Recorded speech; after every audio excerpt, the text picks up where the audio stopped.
एक नौजवान की आवाज़ को दबाने का प्रयास किया।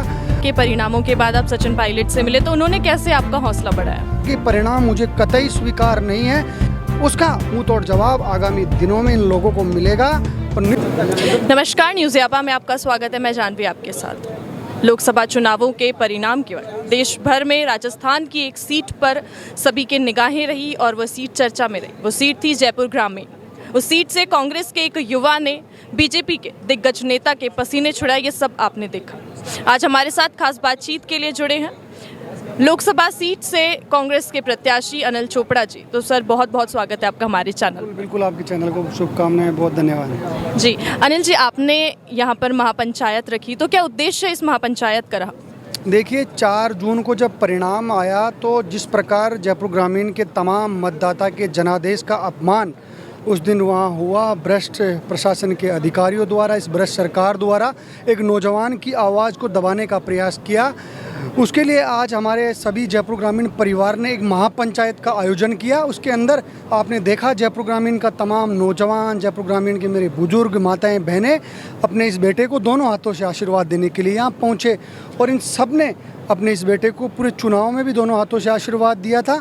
और आज इन पूरी जनता ने, जयपुर ग्रामीण की जनता ने ये बता दिया कि हमारा सांसद अनिल चोपड़ा है और इनका आशीर्वाद ही लेकर अनिल चोपड़ा पिछले 10 साल से संघर्ष कर रहा है। और मैंने इन सबसे वादा किया कि आगामी दिनों में भी मैं पूरी ईमानदारी से सड़कों से लेके सदन तक हम लड़ने का प्रयास करेंगे, लड़ने का काम करेंगे।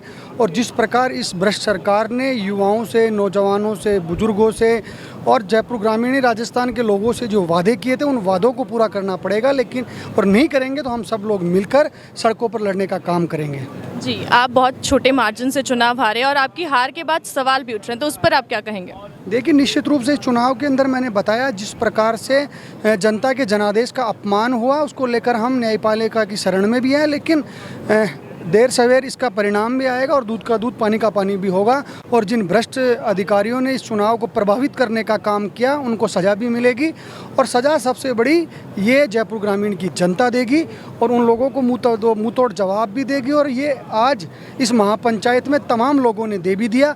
और जिस संख्या के अंदर आज जयपुर ग्रामीण का नौजवान, मेरे जयपुर ग्रामीण के तमाम वर्ग का व्यक्ति यहाँ पहुँचा है, निश्चित रूप से ये आशीर्वाद मेरे लिए सबसे बड़ा है।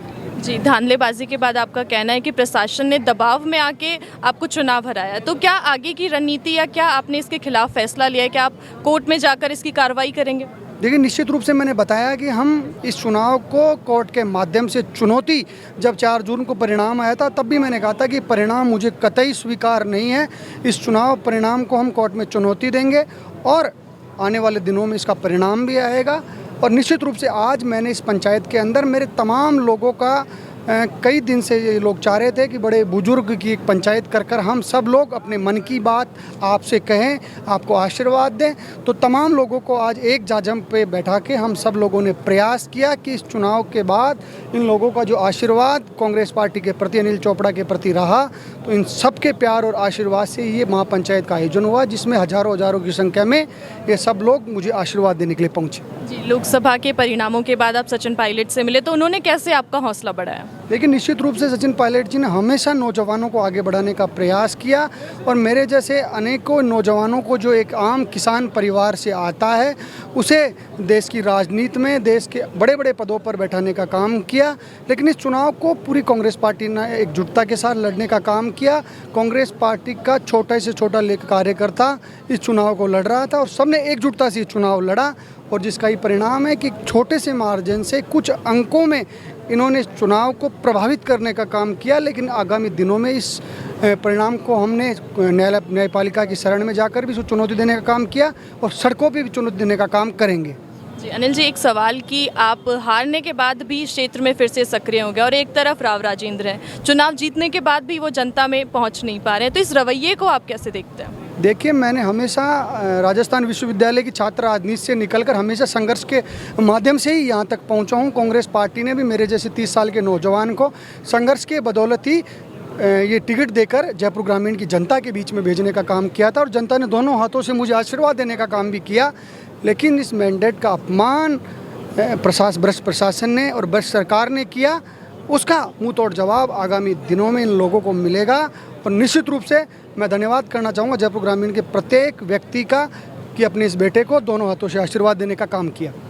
आखिरी सवाल यही रहेगा कि क्या अनिल चोपड़ा अगला चुनाव विधानसभा का लड़ेगा या फिर लोकसभा पर ही फोकस रहने वाला है? देखिए, निश्चित रूप से अनिल चोपड़ा आगामी 5 साल सड़कों पे रहकर संघर्ष करने का काम करेगा और जहां मेरे जयपुर ग्रामीण के प्रत्येक वर्ग के व्यक्ति को अनिल चोपड़ा की आवश्यकता होगी वहां उससे पहले अनिल चोपड़ा खड़ा मिलने का काम करेगा।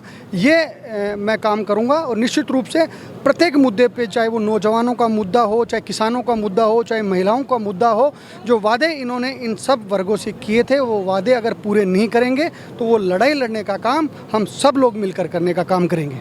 जी, बहुत बहुत धन्यवाद। तो ये थे हमारे साथ में जयपुर ग्रामीण सीट से कांग्रेस प्रत्याशी अनिल चोपड़ा जी, जिन्होंने बताया कि किस तरह से वो प्रशासन की जो धांधलेबाजी थी उसके खिलाफ लड़ाई लड़ेंगे और किस तरह से जयपुर ग्रामीण की जनता के साथ वो खड़े दिखाई देंगे।